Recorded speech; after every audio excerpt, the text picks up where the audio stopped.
الحمد لله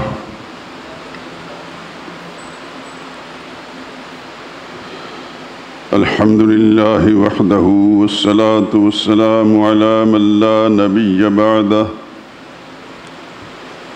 ولا رسول بعده ولا معصوم بعده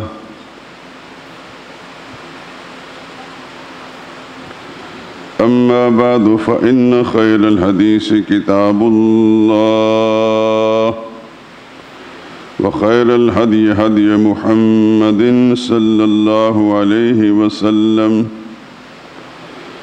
وشر الأمور محدثاتها وكل محدثة بدعة وكل بدعة ضلالة وكل ضلالة في النار.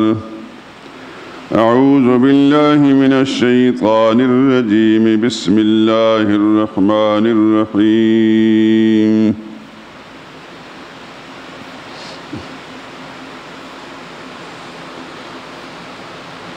وكأي من قرية عتت عن أمر ربها ورسله فحاسبناها حسابا شديدا وعذبناها عذابا نكرا فذاقت وبال أمرها وكان عاقبة أمرها خسرا.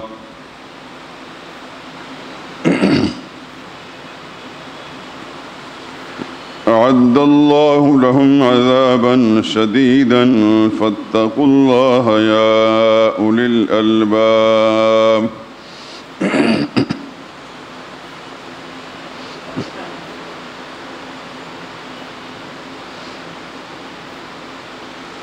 اور بہت سی بستیوں کے رہنے والوں نے اپنے پروردگار اور اس کے پیغمبروں کے احکام سے سرکشی اختیار کی تو ہم نے ان کو سخت حساب میں پکڑ لیا اور ان پر ایسا عذاب نازل کیا جو نہ دیکھا تھا نہ سنا تھا. سو انہوں نے اپنے کاموں کی سزا کا مزہ چکھ لیا اور ان کا انجام نقصان ہی تو تھا.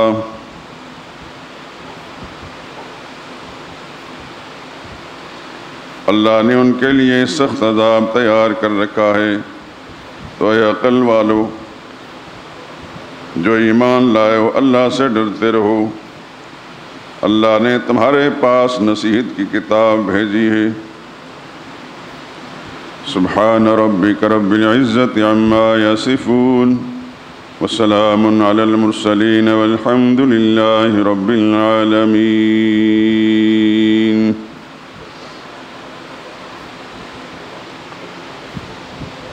درود پاک پڑھ لیں. اللہم صل علی محمد وعلی آل محمد كما صليت على إبراهيم وعلى آل إبراهيم إنك حميد مجيد. اللهم بارك على محمد وعلى آل محمد كما باركت على إبراهيم وعلى آل إبراهيم إنك حميد مجيد.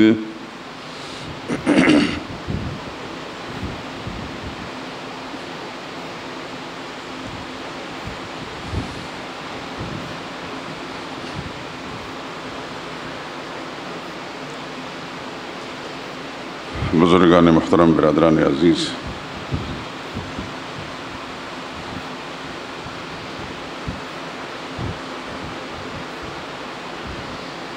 اس وقت میں نے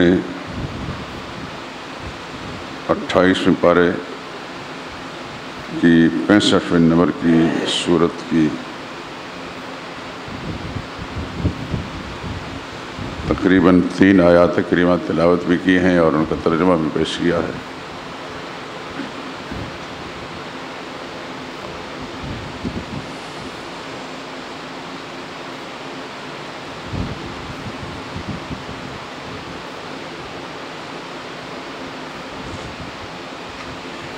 شاید کہ ترجمے سے کچھ آپ نے اندازہ فرما لیا ہوگا مضمون کا۔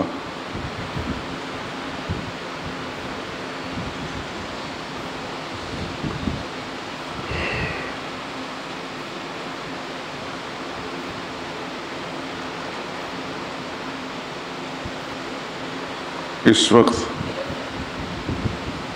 پاکستان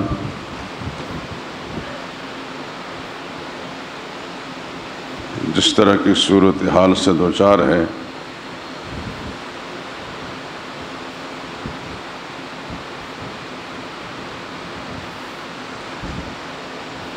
ایسا لگتا ہے کہ خالق کائنات نے یہ آیات کریمہ پاکستانیوں کے لیے بھیجی تھی۔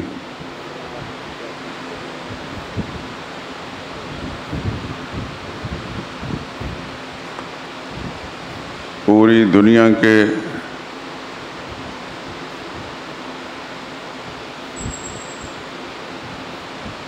ذی شعور اور باخبر لوگ اس بات کے معترف ہیں کہ جو عذاب پاکستان پر آیا ایسا ہم نے نہ سنا ہے نہ کبھی دیکھا۔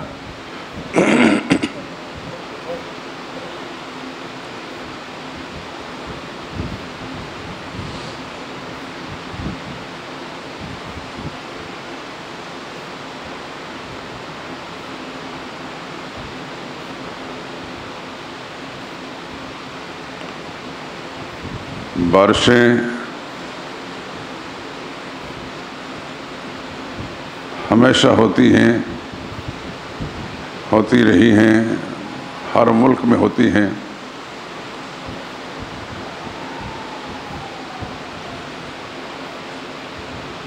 اس ملک کی سرحدیں ہندوستان کے ساتھ، افغانستان کے ساتھ، ایران کے ساتھ ہیں۔ بارشیں وہاں بھی ہوئی ہوں گی، ہوتی رہی ہیں، لیکن اللہ کا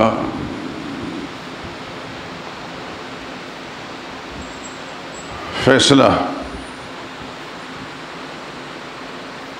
ان بارشوں کے بعد پاکستانیوں کے حق میں ایسا آیا ہے کہ شاید دنیا کی سابقہ معذب قومیں جن پر خدا کا عذاب آتا رہا، اور ان میں سے بعض ایسی جن کے نام و نشان مٹ گئے، اور کچھ نام و نشان تو رہے لیکن وہ عبرت کا سامان بن گئے، پاکستان تو اسی قسم کی شکل اختیار کر چکا۔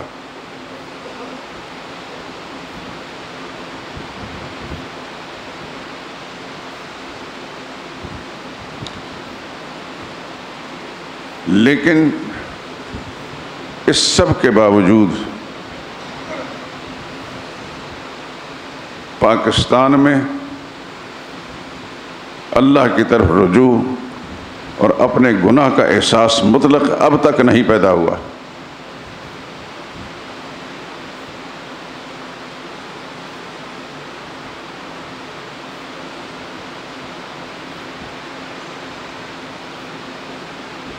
دو ہزار 2005 میں زلزلہ آیا جو جزوی تھا، پورے ملک میں نہیں آیا، لیکن تنبیہ کے لیے وہ کافی تھا۔ لیکن اس کے بعد جس طرح کی بغاوت، سرکشی، نافرمانی، حکومتولی اس بدنصیب قوم کے اندر آئی ہے، اس کی بھی مثال دنیا میں نہیں ملتی۔ اور اللہ جلد بازی نہیں کرتے،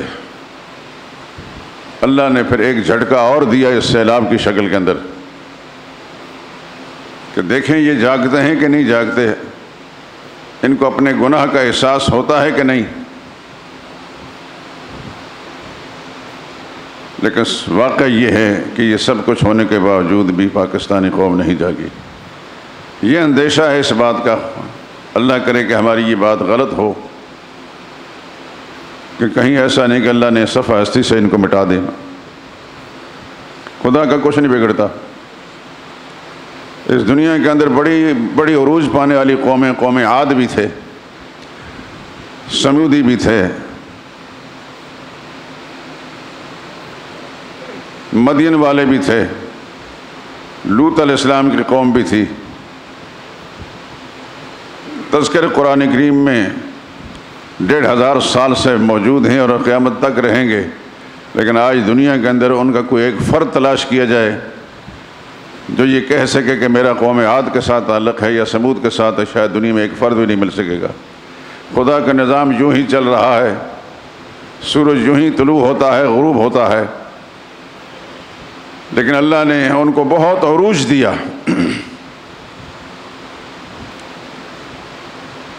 سمودیوں کے بارے میں تو قرآن کریم میں وَكَانَ يَنْحِتُونَ مِنَ الْجِبَالِ بُيُوتًا، ایسی کاریگر قسم کی قوم تھی کہ پہاڑوں کے اندر گھر بنائے تھے انہوں نے، پہاڑوں کو کاٹ کاٹ کر۔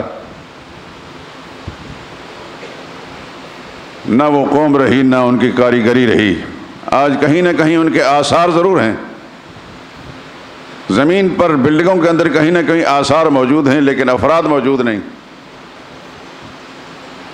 مجھے نہیں سمجھ میں آ رہی، سچی بات یہ ہے کہ ہم کتنے سخت جان سخت دل قسم کے لوگ ہیں۔ سنگ دلی ہمارے اندر، خدا کی حکم عدولی نافرمانی اس قدر آ چکی ہے کہ شاید وہ سابقہ ہزاروں برس پہلے مہذب قومیں جو گزری ہیں، جن کا میں ذکر کر رہا ہوں، وہ ایسے تھے، لیکن شاید اس وقت دنیا میں اور کوئی قوم ایسی نہیں، ورنہ ان پر بھی خدا کا ایسا ہی عذاب آتا۔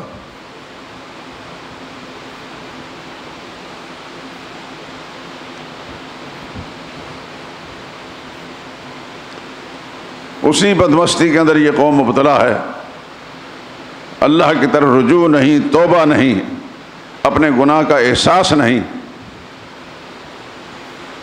جس شعبہ زندگی سے ترکنے والے کوئی آدمی ہے اسی میں مگن ہے، بدمست ہے، اور اس ملک کی جو سیاست ہے وہ تو خدا کا عذاب ہے۔ میں صاف لفظ میں کہتا ہوں کہ سیاست میں کام کرنے والے جتنے بھی، کوئی بھی ہے پارٹی، میں نام نہیں لیتا، لیکن اس وقت خدا کا عذاب ہے۔ اور پھر ہمارا حال یہ ہے کہ ہم کوئی کسی کا دامن پکڑا ہوا ہے، کسی نے کسی کا دامن پکڑا ہوا ہے، ہیں وہ سب خدا کے باغی، اور خدا دیکھ رہا ہے۔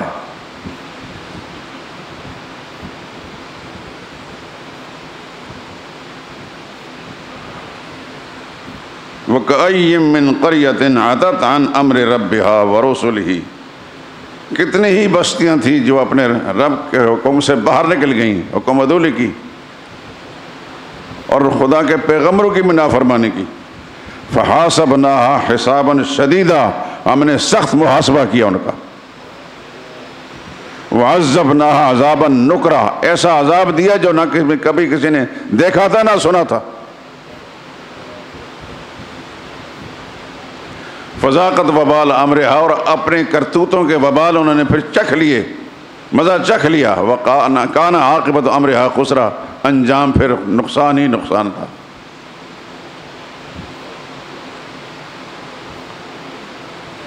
میرے دوستو، آپ اور میں اسی ملک کے رہنے والے ہیں، انہی شہروں میں پھرتے ہیں، اسی زمین پر چلتے پھرتے ہیں۔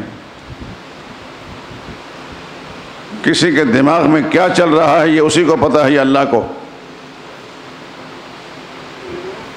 لیکن یقیناً آپ حضرات کی بھی کسی نہ کسی گروہ کے ساتھ وابستگی ہوگی،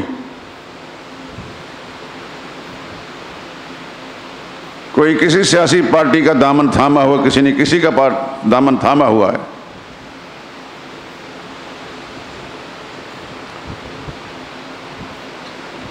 لیکن جو کچھ ہم پر ہو رہا ہے ہو گیا ہے، اللہ کی طرف رجوع نام کی کوئی چیز بھی نہیں۔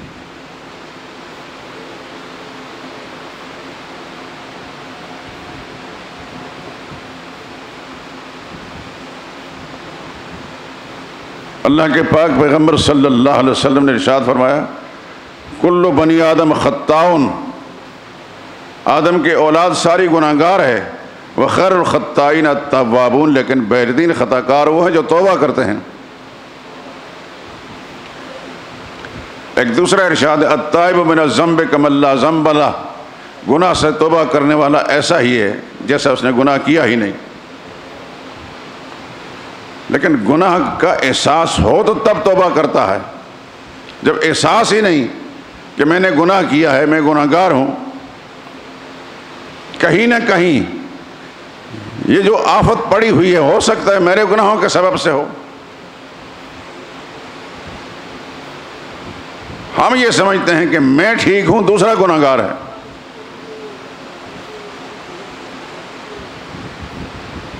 میری معروضات دوستو یہ ہے، کون کیا ہے، کس انجام سے دوچار ہوگا، لیکن میں اور آپ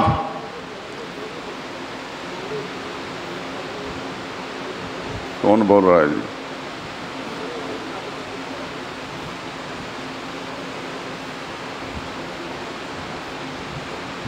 بند کریں بھائی، ٹیلی فون سننا ہے تو باہر جا کر سنیں، یہ آواز گونجتی ہے مسجد کے اندر.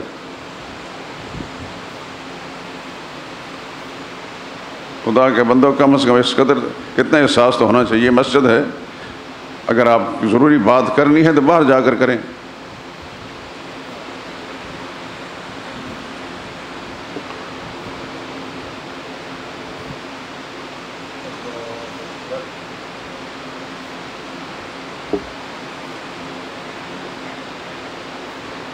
ہم اس ملک میں بستے ہیں، میرا تو کسی سیاسی گروہ کے ساتھ کوئی واسطہ نہیں، صاف کہتا ہوں، قرآن میرے ہاتھ کے اندر ہے.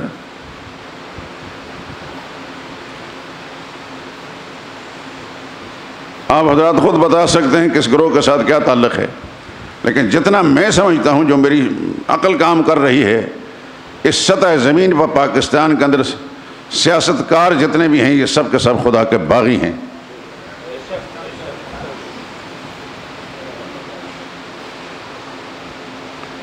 اللہ کی طرف رجوع کریں، ان کا دامن چھوڑ کر رب العالمین کا دامن پکڑ لیں.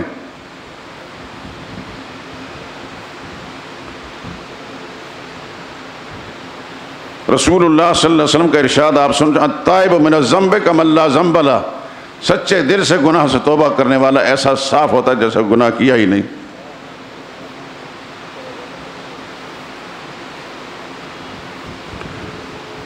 اور اللہ کو توبہ بہت پسند ہے.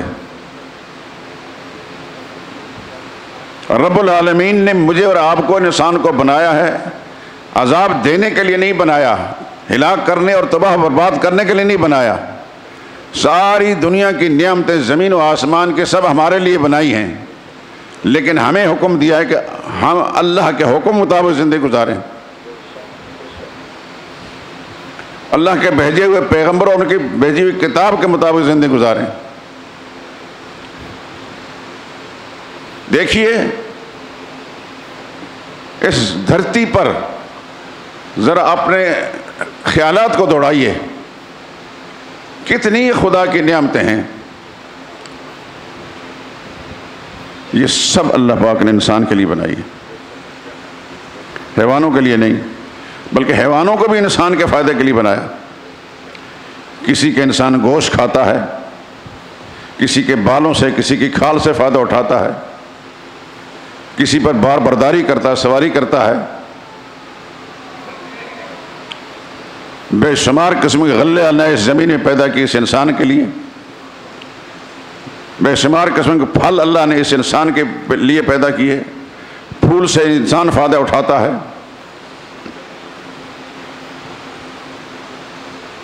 پانی سے انسان فائدہ اٹھاتا ہے، درختوں سے انسان فائدہ اٹھاتا ہے، فضاؤں میں اڑنے والے پرندوں سے انسان فائدہ اٹھاتا ہے. پھر عالم بالا میں چلے جائیں، چاند کو دیکھیں، وہ انسان کو روشنی دیتا ہے. سورج کو دیکھیں، انسان کو روشنی دیتا ہے، اس کی فصلوں کو پکاتا ہے. ستاروں کو دیکھیں، یہ انسان کو فائدہ دیتے ہیں اور انسان کے غلوں اور پھلوں کے اندر رس ڈالتے ہیں، لذتیں ڈالتے ہیں. کس چیز کا بھی آپ اندازہ کر لیجیے، سب اللہ نے انسان کے لیے بنایا. قرآن کریم کا ایک مختصر جملہ ہے، خلق لکم ما فی الارض جمیعا، زمین میں جو کچھ بھی ہے تمہارے فائدے کے لیے اللہ نے بنایا.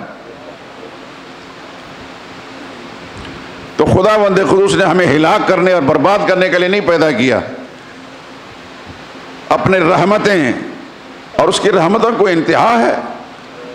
اپنا پیغمبر بھیج کر خدا کی کم مہربانی ہے، نبی پر کتاب بھیج کر خدا کی کم مہربانی ہے.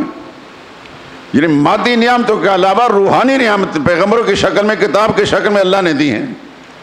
اس انسان پر اللہ نے ان گنت نعمتیں، لیکن اس کو اپنے حکم برداری کے لیے پیدا کیا کہ میرے حکم پر چلو، زندگی من مانی نہیں کرنی، نفسانی خواہشات کے مطابق نہیں کرنی، میری مرضی کے مطابق کرنی۔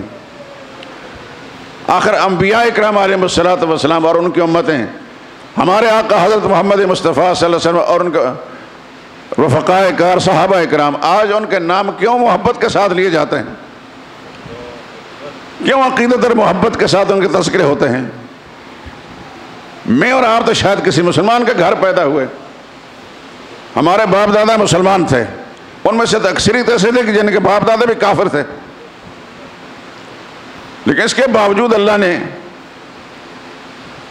ان کی فرما برداری اور پیغمبر صلی اللہ علیہ وسلم کی اطاعت کی برکت سے ان کو وہ مقام دیا کہ آج اتنا عرصہ گزرنے کے باوجود دنیا کے اندر مسلمانوں کے دل کے اندر وہ زندہ و جاوید ہیں اور ہر مسلمان کے دل میں محبت ہے۔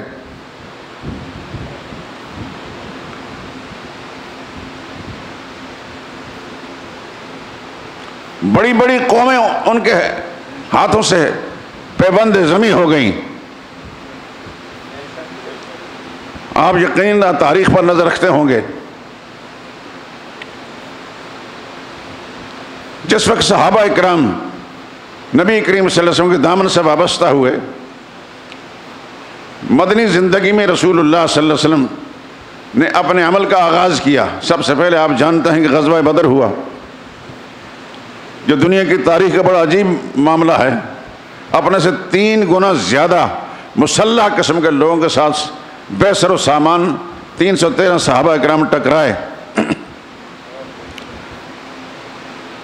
اور دنیا نے دیکھا کہ وہ 3 گنا زیادہ جو تھے مسلح ہر قسم ساز و سامان سے لیس، ان میں سے 70 کو جہنم رسید کر دیا، 70 کو مسلمانوں نے گرفتار کر لیا۔ یہ بات کئی دفعہ آپ سن چکے، لیکن ایک مسلمان گرفتار نہیں ہوا، صرف 14 مسلمان شہید ہوئے، ان کے 70 جہنم رسید ہوئے۔ آج تک ریسرچ ہو رہی ہے، تحقیق ہو رہی ہے، کس سبب سے مسلمان غالب آئے تھے۔ اسباب تو تھے نہیں، ہتھیار تھے نہیں، چونکہ ان کو روحانیت پر ایمان نہیں ہے، نبی پر ایمان نہیں ہے، نبی کی صداقت پر ایمان نہیں ہے، صحابہ اکرام کے ایمان پر ان کا ایمان نہیں ہے، اس واسطے وہ ریسرچ کر رہے ہیں مادی نقطہ نظر سے، اور ابھی تک ان کو سراغ نہیں ملا۔ لیکن کہ مسلمان تو سمجھتا ہے کہ نبی کی اطاعت کی برکت سے صحابہ اکرام غالب آئے۔ پھر آگے دیکھیں، یہ تو آغاز ہے، پھر آدھی آدھی دنیا کی 2 حکومتیں، میری بات کی طرف توجہ فرمائیں، آدھی آدھی دنیا کی 2 حکومتیں اس زمانے میں، جس طرح آپ ماضی قریب کے اندر دیکھتے ہیں، آدھی دنیا کا حکمران امریکہ اور آدھی دنیا کا روس، روس سے ٹوٹنے سے پہلے کی بات۔ دنیا 2 بلاکوں میں تقسیم تھی، ایک امریکی بلاک تھا، دوسرا روسی بلاک۔ اس وقت ایک ایرانی بلاک تھا جو فارسی کہلاتے تھے، مجوسی تھے، آتش پرست تھے، اور دوسرے رومی تھے جو عیسائی تھے۔ آدھی دنیا کے حکمران وہ ہیں، آدھی دنیا کے حکمران یہ ہیں۔ یہ بھی آپ کے علم میں ہونا چاہیے کہ سرور عالم صلی اللہ علیہ وسلم نے ان دونوں کو خطوط بھیجے تھے، خط بھیجے تھے، دعوت دی تھی، اسلم تسلم، لمبا چوڑا خط نہیں، اسلام قبول کر لے بچ جائے گا، بس اتنی سی بات۔ جو قیصر روم کو خط بھیجا تھا، بخاری کی شروع کتاب الایمان کے اندر لمبی روایت موجود ہے۔ جو فارسی تھے، مجوسی، یہ اتنا مغرور و متکبر شخص تھا، اتنا ملعون تھا کہ حضور صلی اللہ علیہ وسلم کے خط دیکھتے ہی غصے کے ساتھ لال پیلا ہوا اور رسول اللہ علیہ وسلم کے خط کو پھاڑ کر ٹکڑے ٹکڑے پھینک دیے۔ اپنے آپ کو برتر سمجھتا تھا، نبی کریم صلی اللہ علیہ وسلم کو کہتر سمجھتا تھا۔ اللہ کے پاک پیغمبر کو اطلاع مل گئی صلی اللہ علیہ وسلم رسول اللہ نے اسی موقع پر ارشاد فرمایا کسریٰ نے میرا خط پھاڑ دیا ہے، میرا خط نہیں پھاڑا، اپنے حکومت کے پرزے اڑا دیے ہیں۔ اور جیسے نبی نے فرمایا تھا ویسا ہی ہوا۔ تھوڑے ہی عرصے کے بعد حالانکہ کسریٰ ولا کسریٰ بعد، کسریٰ ہلاک ہو گیا، اس کے بعد پھر دوبارہ کسریٰ کو استحکام نہیں مل سکا۔ اور پھر ان سب پر محمد رسول اللہ کے غلاموں نے چڑھائی کی۔ اور آپ حضرات یقیناً پڑھے لکھے ہیں، تاریخ پر کچھ نہ کچھ نظر ہوگی، ہونی چاہیے ایسی تاریخیں جس سے آپ کے ایمان کو جلا ملے، ایسی تاریخیں پڑھیں جس سے نبی کریم صلی اللہ علیہ وسلم صحابہ اکرام کی زندگی کے تذکرے آپ کے علم میں آئیں، آپ اپنی نسلوں کو، اپنے احباب کو بتا سکیں کہ جس آقا صلی اللہ علیہ وسلم کے ہم پیروکار ہیں، ان پر ایمان لانے والے ہیں، وہ ایسے تھے اور ان کے رفقا ایسے تھے۔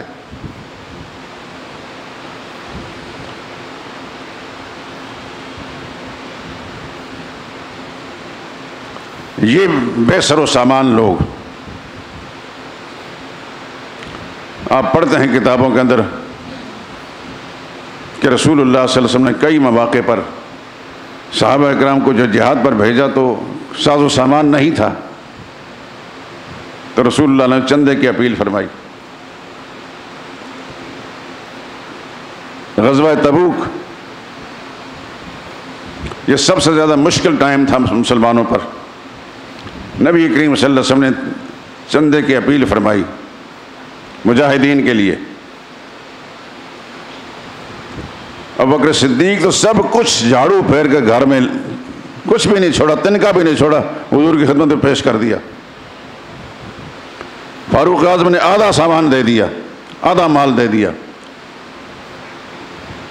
اور عثمان ذی النورین نے 13,000 لشکر کا سامان انتظام کیا۔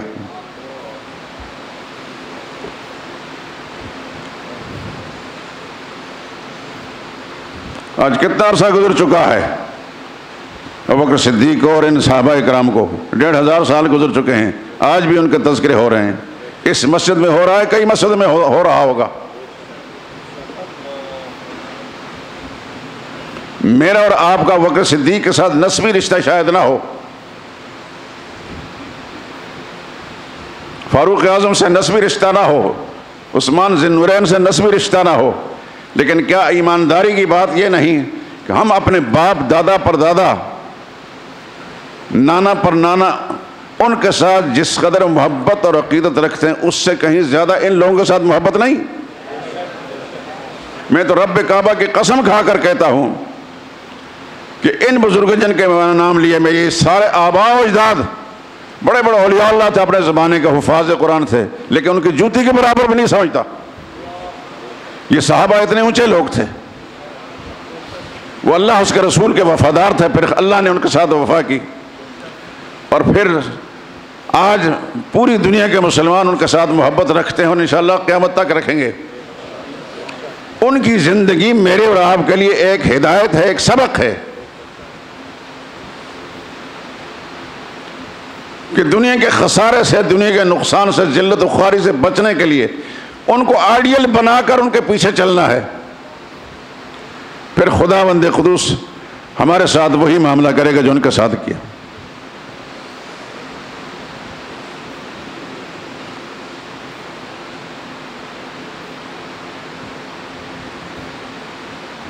نبی کریم صلی اللہ علیہ وسلم سے پہلے جن قوموں کے حالات میں ابھی ذکر کر رہا ہوں ان پر خدا کے طرح طرح کے عذاب آئے، لیکن پیغمبر خدا صلی اللہ علیہ وسلم کے دامن سے وابستہ صحابہ پر بھی کوئی عذاب آیا؟ نہیں آیا۔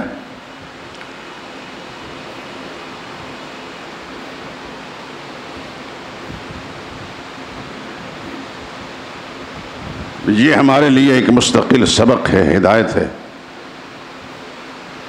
ہر وقت ہم اپنے گنہگار ہونے کا احساس دل میں رکھ کر سچے دل سے خدا کی طرف توبہ کریں، رجوع کریں، اور اللہ کو توبہ بہت پسند ہے۔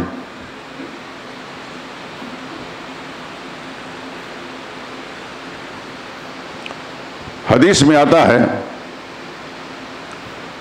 کہ بنی اسرائیل کے ایک آدمی نے 99 قتل کیے، ایک کم 100 آدمی، لیکن دل بے چین تھا، یہ خیال تھا کہ کہیں میری توبہ ہو سکتی ہے کہ نہیں، میرے گناہ کی تلافی ہو سکتی ہے کہ نہیں۔ ثم خرج یسأل فاذا فتى راہبا، باہر نکلا ہر ایک سے پوچھتا کہ میں نے اتنے گناہ کیے ہیں، میرے گناہوں کی معافی کوئی شکل ہے کہ نہیں۔ تو ایک پادری ملا، راہب ملا، اس کو اپنی صورت حال بتائی، اس نے کہا جی میرے خیال میں تمہاری توبہ کی کوئی شکل بھی نہیں۔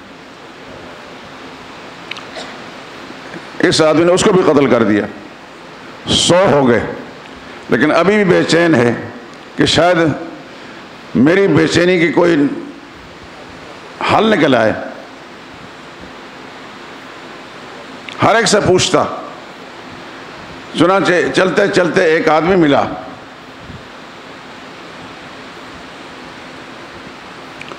اس نے اس سے پوچھا کہ میری توبہ ہو سکتی ہے؟ اس نے، بڑا دانا آدمی تھا، اس نے کہا کہ فلاں بستی میں چلے جاؤ، نیک لوگوں کی بستی تھی، فلاں بستی میں چلے جاؤ، شاید تمہارا معاملہ ٹھیک ہو جائے۔ اللہ کی شان دیکھیں، اس بستی کی طرف جب چلنے لگا راستے میں موت آ گئی، فأدرکہ الموت، اور اس نے جس طرف جا رہا تھا جب موت آئی تو اپنے آپ کو اس طرف گرا دیا، اپنا سینہ اس طرف کر دیا۔ خدا کا فرشتے آگے، ملائکہ عذاب بھی اور ملائکہ رحمت بھی، کہ اس نے 100 آدمی قتل کیے ہیں، یہ اس کو جہنم میں ڈالنا چاہیے۔ ملائکہ رحمت کہنے لگے یہ توبہ کی طرف جا رہا تھا۔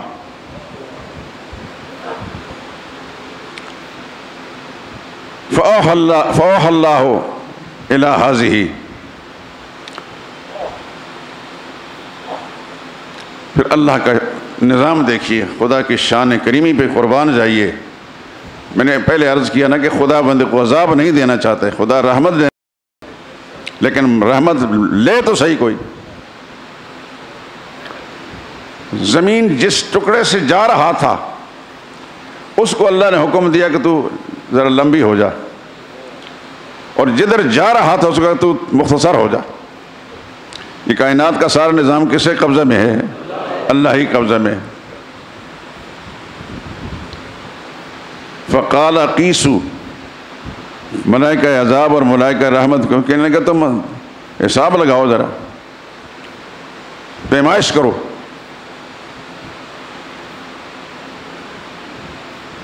جب پیمائش کی کہ جدھر جا رہا تھا ایک بالش اس طرف زیادہ تھا، یعنی اس طرف جو توبہ کرنے کے لیے جس بستی میں جا رہا تھا ایک بالش اس کے قریب تھا۔ اللہ نے فرمایا کہ توبہ کی طرف جاتے سے سارے گناہ معاف کر دیے جائیں۔ 100 آدمی قتل کیے اس نے۔ خدا کو توبہ ایسی پسند ہے، اللہ کو توبہ ایسی پسند ہے۔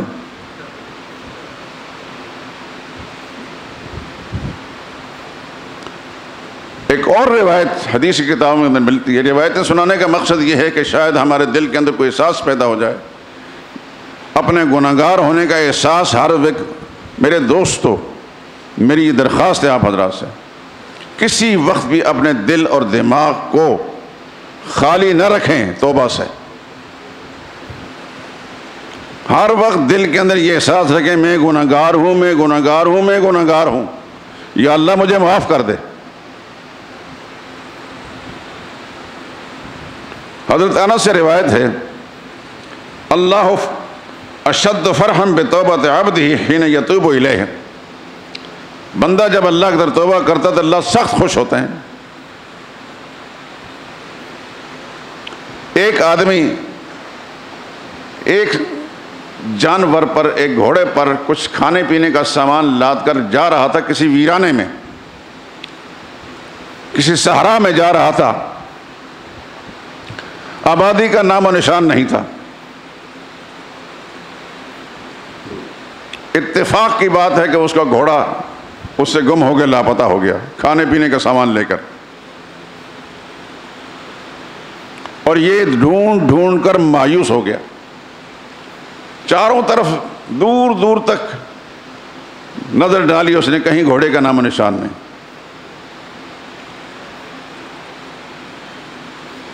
تو پھر ایک درخت کے نیچے جا کر لیٹ گیا، موت آنی ہے، نہ کھانے کا سامان نہ پینے کا سامان ہے، موت آنی تو یہیں مر جاؤں گا۔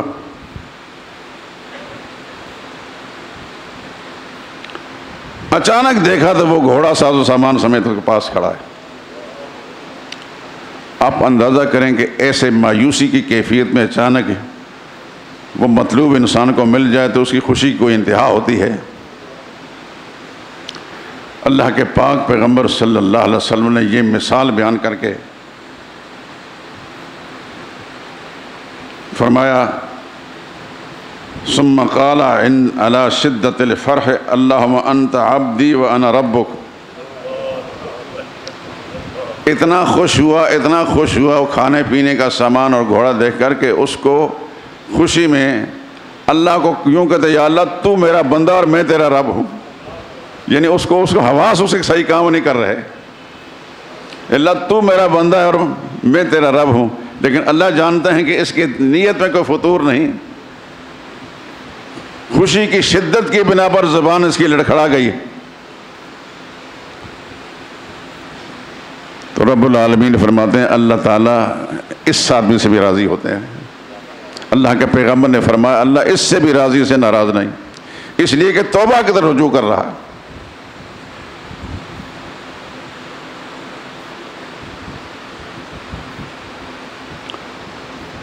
ایک حدیث میں نے شاید مختلف مواقع پر آپ کو سنائی تھی، یا ابن آدم، اے آدم کے بیٹے، انک ما دعوتنی ورجوتنی غفرت لک علی ما کان فیک ولا ابالی۔ جب تک تو مجھ سے مانگتا رہے گا، مجھ سے امیدوار رہے گا، میں تمہارے گناہوں کو معاف کرتا رہوں گا، مجھے کسی کی کوئی پرواہ نہیں۔ مجھ سے یہ کوئی پوچھنے والا نہیں کہ فلاں گناہگار اتنا بڑا مجرم ہے، اس کے گناہ کیوں معاف کر دیے۔ بس تو مجھ سے امید رکھ، مجھ سے گناہوں کی معافی مانگ، میں تیرے گناہوں کو معاف کرتا رہوں گا۔ پھر فرمایا یا ابن آدم، اے آدم کے بیٹے، لو بلغت ذنوبک عنان السماء، تو اتنے گناہ کر بیٹھے کہ تمہارے گناہ بڑھتے بڑھتے ساری زمین بھر کر آسمان کی بلندی تک چلے جائیں، ثم استغفرتنی، پھر بھی تم مایوس ہونے کی بجائے اللہ سے معافی مانگے، یا اللہ مجھے معاف کر دے۔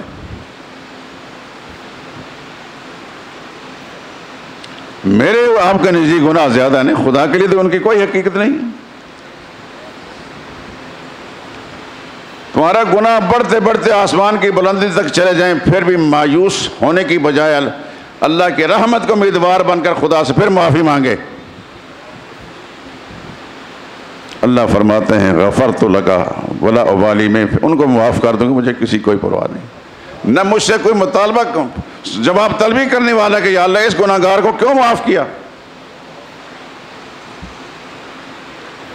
پھر آخری دفعہ یا ابن آدم، یہ بات دھیان سے سننے کی ہے، اے آدم کے بیٹے، انک لو لقیتنی بقراب الارض خطایا، ساری زمین کو تو گناہوں سے بھر کر لے کر آئے گا میرے پاس، لیکن ان گناہوں میں شرک نہیں ہوگا، ان گناہوں میں شرک نہیں ہوگا، باقی سارے گناہ ہوں گے، شرک نہیں ہوگا۔ لَأَتَيْتُكَ بِقُرَابِهَا مَغْفِرَةً، تو پھر ساری زمین کو مغفرت اور بخشش سے لے کر تیرے لیے لے کر آؤں گا۔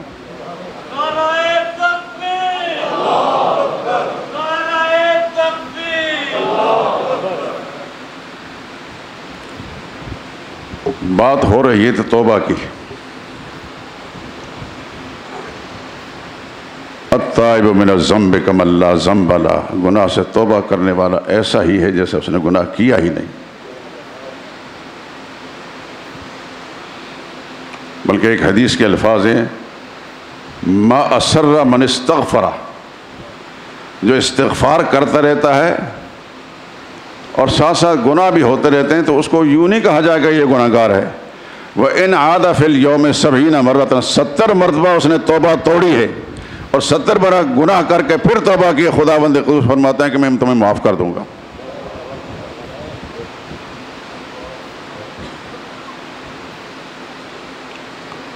لیکن یہ صرف زبانی کلامی بات نہ ہو. آپ حضرات اپنے آپ کو بہتر جانتے ہیں، میں اپنے آپ کو، کہ ہمارے دل کے اندر اس بات کا احساس ہے کہ ہم گناہ گار ہیں. گناہ گار ہونے کا احساس کبھی بھی دل دماغ سے نکلنا نہیں چاہیے. کبھی بھی کوئی شخص اپنے آپ کو نیک نہ سمجھے،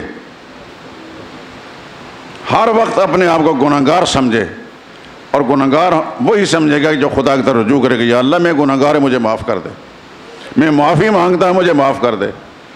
یہ جملے اللہ کو بڑے پسند ہیں.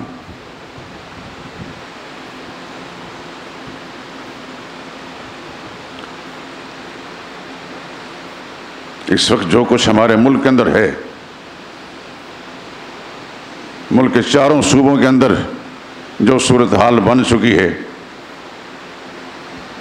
اس کے تصور سے بھی انسان لرز اٹھتا ہے. خدا کی قسم، سوشل میڈیا کے ذریعے سے آپ بہت ساری چیزیں دیکھتے ہیں. اخبارات والے اتنا نہیں کچھ دکھاتے، مناظر نہیں دکھاتے، سچی جھوٹی خبریں دے دیتے ہیں. لیکن جنہوں نے سوشل میڈیا پر اپنے موبائلوں کے ذریعے تصویریں بنا کر بھیجی ہیں، ان کو دیکھ کر خدا کی قسم انسان لرز اٹھتا ہے.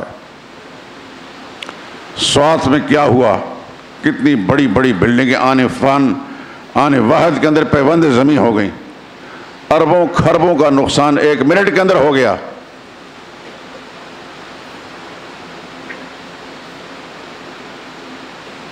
بلوچستان کے اندر کیا صورتحال، وہ بلوچستان کبھی سال سال میں بارش نہیں ہوا کرتی تھی.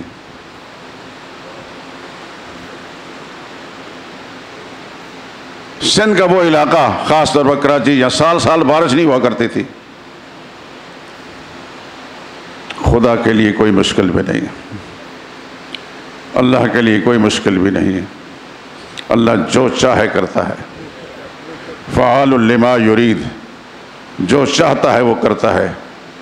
وہ دنیا والوں کو بتاتا ہے کہ میرے لیے کوئی مشکل نہیں، تمہارے لیے مشکل ہے.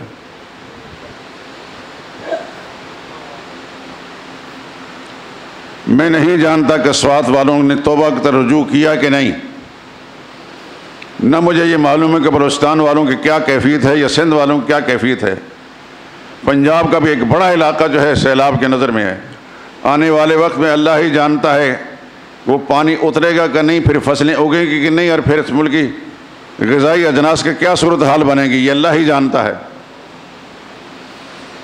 لیکن میں پہلے کہہ چکا ہوں کہ خدا جو چاہے کر سکتا، آنن فانن کر سکتا ہے. وہ اگر سیلاب لا سکتا ہے، اس کو ہٹا بھی سکتا ہے، پانی کو خشک بھی کر سکتا ہے، قحط سالی کی شکل پیدا کر سکتا ہے، تو غذائی اجناس کی فراوانی بھی کر سکتا ہے.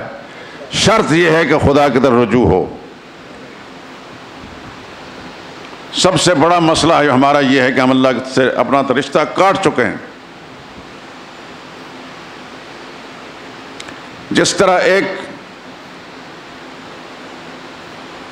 دیوانے کی کیفیت ہوتی ہے، ہمارا مجموعی مزاج ایسا، ہم دیوانوں کی کیفیت میں مبتلا ہیں. جیسے دیوانے کو اچھائی برائی کی تمیز نہیں ہوتی، اس وقت ہمیں بھی اپنے گنہگار ہونے یا نہ ہونے کا احساس نہیں ہے. ہمارے ساتھ کیا ہو گیا، کیا ہونا چاہیے تھا، ہمارا رب ہمارے ساتھ کیا کر چکا ہے، ہم اپنے رب کو کس طرح منا سکتے ہیں.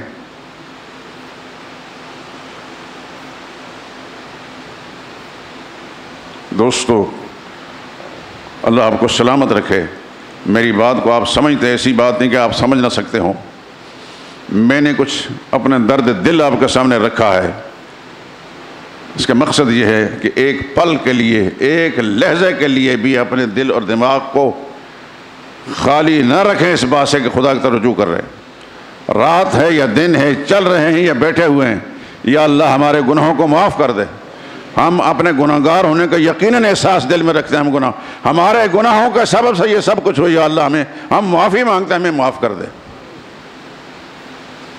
اور آپ حدیث سن چکے, التائب من الذنب کمن لا ذنب لہ, گناہ سے توبہ کرنے والا ایسا ہے جو گناہ کیا نہیں. سرور عالم صلی اللہ علیہ وسلم نے ارشاد فرمایا وَإِنِّي لَأَسْتَغْفِرُ اللَّهِ فِي الْيَوْمِ 70 مرتن. تم لوگ کیا ہو بھائی, میں ہر روز 70 مرتبہ اللہ سے گناہوں سے معافی مانگتا ہوں. نبی پاک صلی اللہ علیہ وسلم تو صاف اور پاک معصوم عن الخطا ہیں, لیکن وہ بھی خدا کے سامنے رجوع کرتے ہیں اور توبہ کرتے ہیں. تو یہ ان کا یہ عمل میرے اور آپ کے لیے اور پوری امت کے لیے ایک سبق ہے کہ ہمیں ہر وقت خدا کے سامنے توبہ کرنا چاہیے, رجوع کرنا چاہیے. ہر وقت اپنے دل دماغ کے اندر یہ احساس غالب رہنا چاہیے کہ میں گناہگار ہوں. اور اگر یہ احساس پیدا ہو جائے زہے قسمت کہ میرے گناہوں کے سبب سے یہ سب کچھ ہو رہا ہے.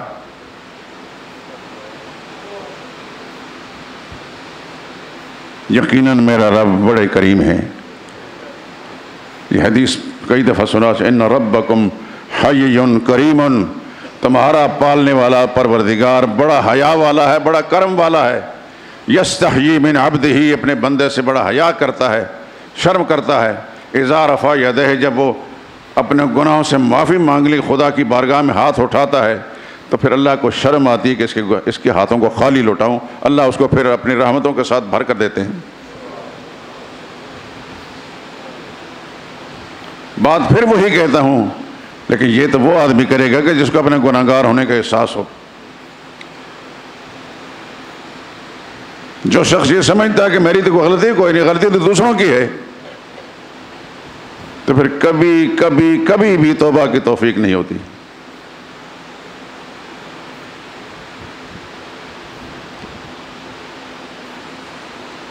اس لیے میرے دوستو, خدا کا امتحان نہ لیا جائے,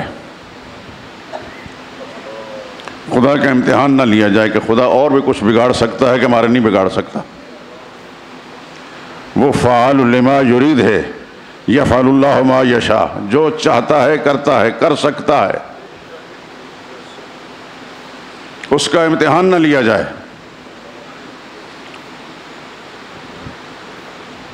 دامن پھیلا کر اپنے آپ کو اس کے دربار میں پھینک کر کہ یا اللہ میں جیسا کیسا بھی ہوں, گناہگار ہوں, مجرم ہوں, سیاہکار ہوں, تیرا گناہگار بندہ ہوں, تیرے دروازے پر ہوں, میں معافی مانگنے کے لیے آیا, مجھے معاف کر دے. میری بگڑی بنانے والا تیرے سوا کوئی اور نہیں ہے. تو معاف کرے گا تو میں بچ جاؤں گا, نہیں کرے گا تو میں تباہ برباد ہو جاؤں گا. میں جانتا ہوں کہ تمہاری تباہی کو پسند نہیں کرتا, اس لیے معاف کر دے میرے اللہ. یقیناً خدا سے انسان معافی مانگے, خدا کو معافی بڑی پسند ہے. احادیث مبارکہ ساری نہیں سنا سکتا میں, ٹائم نہیں ہوتا, لیکن جتنی بھی احادیث دیکھی ہیں اس میں یہی ہے کہ اللہ کو معافی بڑی پسند ہے.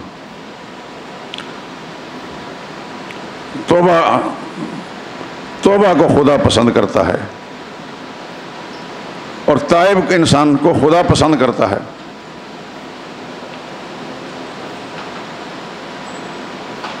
اور ابھی حدیث سنا چکا ہوں, التائب من الذنب کمن لا ذنب لہ, گناہ سے توبہ کرنے والا ایسا ہی ہے خدا کے نزدیک ایسا اس نے گناہ کیا ہی نہیں ہے.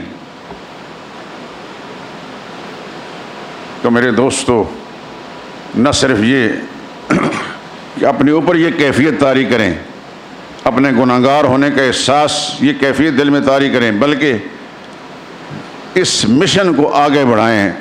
آپ کی زبان سے نکلے ہوئے جملے سے کسی دوسرے کا بھلائی ہو جائے گی, ہدایت مل جائے گی, وہ خدا سے رجوع کر لے گا, تو پتہ نہیں اس کی بگڑی بن جائے گی, اور آپ کو اللہ ہمیشہ کے لیے اجر دیں گے.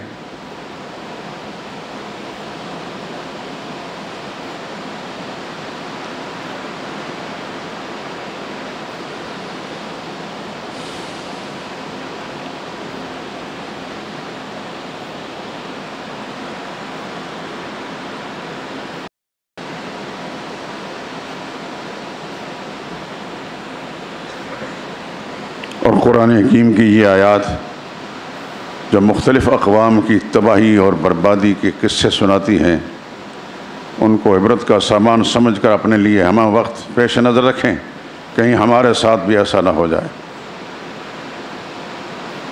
کہیں ہمارے ساتھ بھی ایسا نہ ہو جائے۔ اور میں شروع میں بات کہہ چکا ہوں کہ بارشیں ہندوستان میں بھی ہوتی ہیں، افغانستان میں بھی اور ایران میں بھی ہوتی ہیں۔ کیا وجہ ہے کہ اللہ پاک نے اس وقت ہمیں منتخب کیا ہے؟ ان بارشوں کے نتیجے میں ہلاک کر کے، ڈبو کر سب کچھ ہمارا برباد کر دیا ہے۔ کیا وجہ ہے؟ ایسا لگتا ہے کہ خدا کی نظروں سے ہم گر چکے ہیں۔ ہندوستان میں ہندو غالب ہے، اس کی حکومت ہے، ظلم بھی ہے، لیکن اس سے کہیں زیادہ ہم خدا کی نظروں سے گرے ہوئے ہیں۔ اس کے ساتھ وہ معاملہ نہیں ہوا جو ہمارے ساتھ ہو گیا۔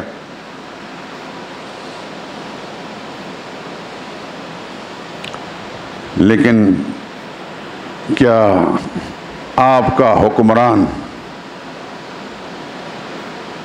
آپ کا سیاستکار، اس نے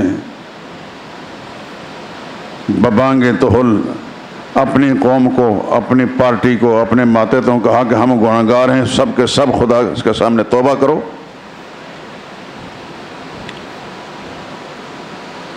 کسی حکمران کو یہ توفیق نہیں، کسی سیاستکار کو یہ توفیق نہیں۔ وہ بدمستی کے اندر مبتلا ہیں، ایک دوسرے کی ٹانگیں کھینچ رہے ہیں، ذلیل و خوار کر رہے ہیں، اور ان کے جو پیروکار رضاکار ہیں وہ ان کی ہاں میں ہاں ملا رہے ہیں۔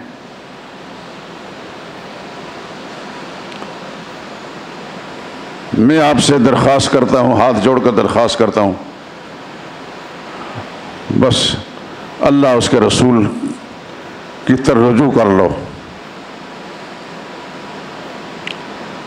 آپ کی بگڑی بنانے والا خدا ہے، اللہ کے سوا کوئی اور نہیں۔ نبی کریم صلی اللہ علیہ وسلم دامن کو وابستہ، ان کے ساتھ وابستہ رہ کر خدا کے عذاب سے بچ سکتے ہیں، لیکن ان سے کٹ گئے تو پھر خدا کے عذاب سے بچانے والا کوئی اور نہیں۔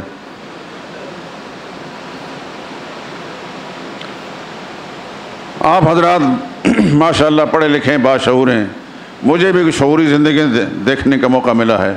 میں نے ایسے برے حالات اس ملک کے اندر کبھی نہیں دیکھے، ایسے برے سیاستکار کبھی نہیں دیکھے ہم نے۔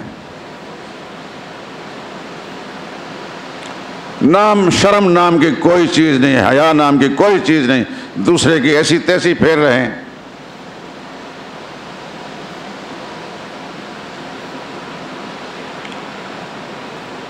اور ہم وہی دن لگائے بیٹھے ہیں کہ یہ ہمارا نجات دہندہ ہوگا۔ ہمارا نجات دہندہ صرف پروردگار عالم ہے اور کوئی بھی نہیں۔ محمد مصطفیٰ صلی اللہ علیہ وسلم کے دامن سے وابستہ رہے تو خدا کے عذاب سے بچ جائیں گے، صحابہ اکرام کے نقش قدم پر چلے تو خدا کے عذاب سے بچ جائیں گے، لیکن ان بدبختوں کے نقش قدم پر چلے تو خدا کے عذاب سے بچانے والا کوئی بھی نہیں ہے۔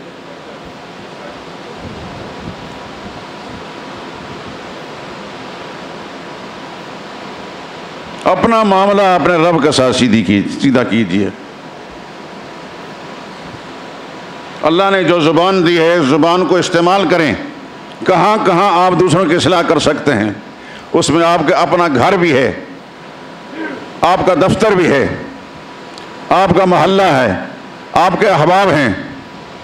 اللہ کی دی ہوئی اس زبان کو صحیح طریقے سے استعمال کریں، اپنی ذات کو بچانے کے لیے، دوسروں کو بچانے کے لیے فکر کریں، شاید کہ خدا کے عذاب سے بچ جائیں۔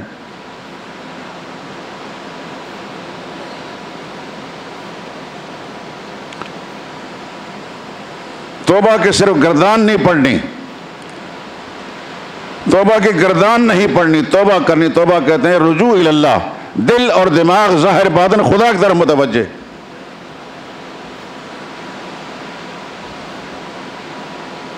تو پھر خدا کی مہربانیاں آتی ہیں۔ اللہ جانتا ہے کہ یہ بندہ اندر باہر سے میری طرف متوجہ ہو گیا ہے اور مجھ سے معافی مانگ رہا ہے، اور پھر خدا معافی کو پسند کرتے ہیں، معافی کر دیتے ہیں۔